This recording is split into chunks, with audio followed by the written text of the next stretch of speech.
Na parte 2 nós temos aí consequências da ideologia de gênero. Tópico 1, troca de papéis entre os homens e mulheres. Tópico 2, confusão de identidade para o ser humano. Tópico 3, desvalorização do casamento e da família. Tópico 1, troca de papéis entre homens e mulheres. A ideologia de gênero propaga que os papéis dos homens e das mulheres foram socialmente construídos e que tais padrões devem ser desconstruídos. Essa posição não aceita o sexo biológico, macho e fêmea, como fator determinante para a definição dos papéis sociais do homem e da mulher. Entretanto, as Escrituras Sagradas ensinam com clareza a distinção natural dos sexos, como está em Gênesis 2, 15 a 25, conferindo aí com Provérbios 31, de 10 a 31. Outra consequência lógica dessa ideologia é que a determinação do sexo de uma pessoa agora é definida pelo fator psicológico, bastando ao homem ou à mulher aceitarem-se no outro papel. Além disso, faz-se apologia à prática do homossexualismo e do lesbianismo. Tanto as Escrituras quanto a tradição eclesiástica sempre confrontaram essa tendência humana de inverter os papéis naturais, como está em Romanos 1, 25 a 32, e também na carta do apóstolo Paulo aos Efésios, capítulo 5, do versículo 22 ao versículo 33. Então a ideologia de gênero vem com a ideia de que o homem e a mulher passaram a ter a ideia de homem e mulher de acordo com a convivência deles na sociedade, que é uma coisa que foi forçada a eles. Então a pessoa decidiu ser mulher, o outro decidiu ser homem, mas na verdade esse que decidiu ser homem poderia ser mulher, e essa que decidiu ser mulher poderia ser um homem. Então para eles é assim. Então começou-se a fazer o quê? O homem adotar o papel de mulher muitas vezes, e a mulher adotar o papel de homem muitas vezes. Então daí nasceu esse homossexualismo, e o lesbianismo. O homossexualismo, o homem que quer fazer o papel de mulher, e o lesbianismo é a mulher que quer fazer o papel de homem. E isso é uma coisa que nós sabemos claramente que é um pecado cometido, é uma ofensa a Deus e a palavra de Deus, é um comportamento adotado por uma pessoa. Ninguém nasce assim.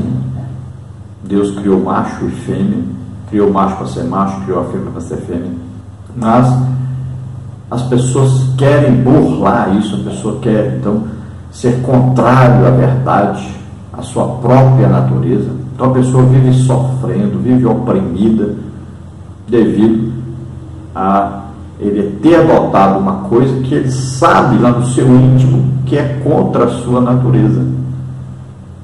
Então ele acha que ele criando uma lei, forçando as pessoas a respeitá-lo, forçando as pessoas a aceitá-lo como normal, ele acha que isso vai dar a ele paz, vai dar a ele tranquilidade, vai dar a ele uma vida normal, mas na verdade não existe como.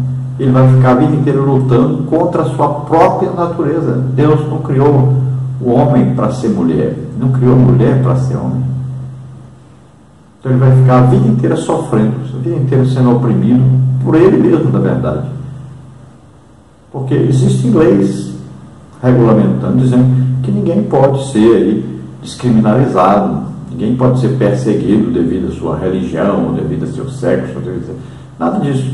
Então a pessoa, ele mesmo é que se oprime, ele mesmo é que vive em constante conflito contra ele mesmo, porque ele sabe que ele não foi criado para aquilo que ele está fazendo. Aquilo não traz a ele felicidade. É uma luta constante, que infelizmente as pessoas não conseguem perceber. Nós só podemos ensinar o que Deus determinou em sua palavra, com muita calma, muito amor, muita misericórdia, orando por essas pessoas, para que eles possam, de repente, aí, ouvindo a palavra de Deus, serem libertos, para que eles possam, de repente, aí, acordarem desse pesadelo que estão vivendo. Muitos, graças a Deus, têm se convertido, têm se arrependido, têm mudado. Outros se convertem, depois deixam, normal, como qualquer outras pessoas, que muitos se convertem e depois deixam o Evangelho. Mas existem aqueles que realmente se arrependem, pedem perdão a Deus e são novamente colocados aí dentro do plano de Deus. São pessoas que começam a viver daquela maneira que Deus tinha determinado para ele viver. E pessoas que têm sido muito felizes assim. Em Romanos capítulo 1, lá está escrito que devido à idolatria, Deus abandonou os homens para as suas paixões infames, de cometer todo tipo de pecado, né? Homem com homem, mulher com mulher. Então, se eles querem viver contrários à palavra de Deus, querem confrontar Deus, querem viver no pecado, se insistem nisso, então adotar outro Deus, então Deus os abandonou. Então deixa eles fazerem o que quiserem. Tem um juízo preparado para eles. E se nós olharmos aí, por exemplo, a AIDS, está claro aí que quando Deus diz que receberão em si mesmos a recompensa pelo erro, pelo pecado que cometeram, de estar aí homem vivendo com homem, mulher com mulher. Então essa recompensa, nós podemos aí deduzir que a AIDS, por exemplo, é uma recompensa que tiveram, é um pagamento pelo pecado que estão cometendo. Então nós temos aí no tópico 2, confusão de identidade para o ser humano. Os adeptos desta ideologia afirmam que a sexualidade, desejo sexual, e o gênero, homem e mulher, não estão relacionados com o sexo, órgãos genitais. Desse modo, a identidade de gênero e a orientação sexual passam a ser moldadas ao longo da vida. Por exemplo, a criança passa a decidir depois de crescida se quer ser menino ou menina. É o aprofundamento dramático da distorção da natureza humana relatada pelo apóstolo Paulo em Romanos 1, 26 e 27. Essa indefinição acerca da própria identidade produz no ser humano um efeito destruidor e provoca nele uma confusão de personalidade, gerando graves problemas de ordem espiritual e psicossocial. Tal ideologia induz ainda ao pior dos pecados, a insolência da criatura de se rebelar contra o seu Criador, como está em Romanos 9, 20. Os adeptos da ideologia do gênero afirmam que as pessoas não é uma pessoa homem porque nasceu com o órgão sexual masculino, e nem a mulher porque nasceu com o órgão sexual feminino. Veja só que absurdo. Então eles acreditam que as pessoas podem depois decidir. Então eles acreditam que uma criança, por exemplo, ela tem que ser ensinada que ela não é nem homem nem mulher. E aí depois ela vai decidir o que quer ser no futuro. Vai ter total liberdade de escolher. Se, por exemplo, um rapazinho, um moço, né, um jovem, aí um homem, um menino, então ele vai ser criado com a ideia de que não existe homem nem mulher. Imagine, dentro de casa ele vai perguntar para a mãe: mãe, eu sou menino ou menina? E vai viver na sociedade aí sem saber se é homem ou se é mulher. Isso vai criar um problema psicológico terrível nessa criança. Veja só o problema que essas pessoas estão criando. Então vai haver uma crise de identidade. E é evidente que muitos aí que são homens vão adotar aí como filosofia de vida serem mulheres. É evidente, porque as pessoas querem transgredir. É um desejo, nasce com a tendência ao pecado, nasce com a vontade de fazer o que é errado. É evidente.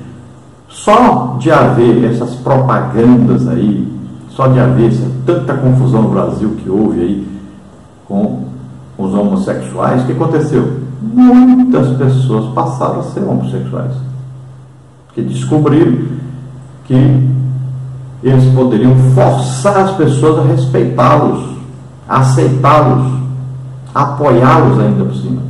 Descobriram que até o Estado poderia financiar o pecado deles. E estão vivendo. E graves problemas têm acontecido. Pessoas têm sofrido muito por causa disso.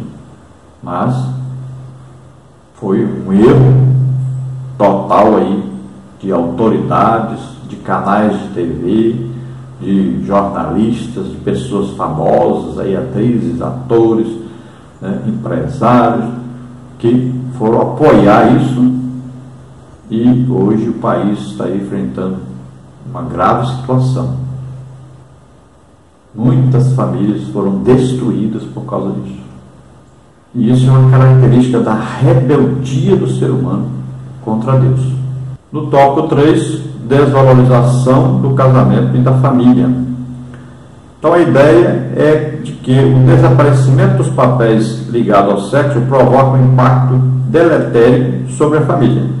A ideologia de gênero considera a atração pelo sexo oposto, o casamento e a família estereótipos sociais previamente estabelecidos pela sociedade. Nesse contexto, a primeira instituição amada pelo Criador, Gênesis 2:24, passa a ser constantemente desvalorizada, criticada e massacrada. Estes e outros males são resultado da depravação humana e sinais da iminente volta do Senhor Jesus, como está em 2 Timóteo 3, de 1 a 5. Então a intenção é desvalorizar então, a família, o casamento, a união estável de dois seres humanos, aí, um homem e uma mulher. É uma destruição do interesse do homem pela mulher, da mulher pelo homem. Então eles tentam fazer de tudo para desconstruir a família, ou seja, para desconstruir aquilo que Deus construiu, para desfazer aquilo que Deus fez. Eles querem aí, na verdade, confrontar as ideias bíblicas. Eles querem destruir a religião. Todas as religiões, na verdade, estão aí dentro dessa briga, dessa forçação de barra aí, da ideologia de gênero. Eles querem destruir a ideia de casamento, de atração sexual do homem para com a mulher.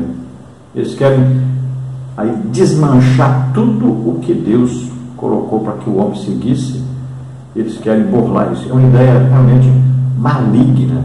Nasceu no coração de Satanás essa ideologia de gênero. E a ideia de Satanás é exatamente destruir a família, porque ele sabe que destruindo a família, ele destrói a sociedade. A família é a base da sociedade. Se a família estiver vivendo aí toda desmanchada, com vários problemas, filhos, aí, imagine uma família com filhos homossexuais, com filhas lésbicas. Imagine o que vai ser. Os pais aí com conflito direto com os filhos vivendo de qualquer maneira. Imagine as famílias destruídas. Então, lá fora, eles estarão vivendo e passando esses problemas vividos dentro de casa, passando para a sociedade. Estarão tentando forçar a sociedade a aceitá-los. Estarão forçando seus pais a aceitar essa situação. Então, são conflitos e mais conflitos de uma sociedade totalmente destruída. É o que aconteceria, mas Deus, graças a Deus, tem aí ajudado para que essa ideia de ideologia de gênero não seja totalmente disseminada e adotada como lei. Já tentaram, mas não conseguiu. Mas agora o MEC, por incrível que pareça, o MEC está de todo jeito tentando forçar essa ideia, tentando forçar os professores a ensinarem isso nos colégios, ensinar para as crianças. Então os pais têm que ficar vigilantes e combater isso, ver no colégio o que está sendo ensinado e lutar. Você pode ir na justiça e exigir, porque o Estado não tem o direito de educar sexualmente os seus filhos. Os pais é que têm o direito de educar os seus filhos. Então o Estado pode ensinar português, matemática, geografia, essas coisas, mas não orientação religiosa, nem orientação sexual. Parte 3, o ideal divino quanto aos sexos. Tópico 1, criação de dois sexos.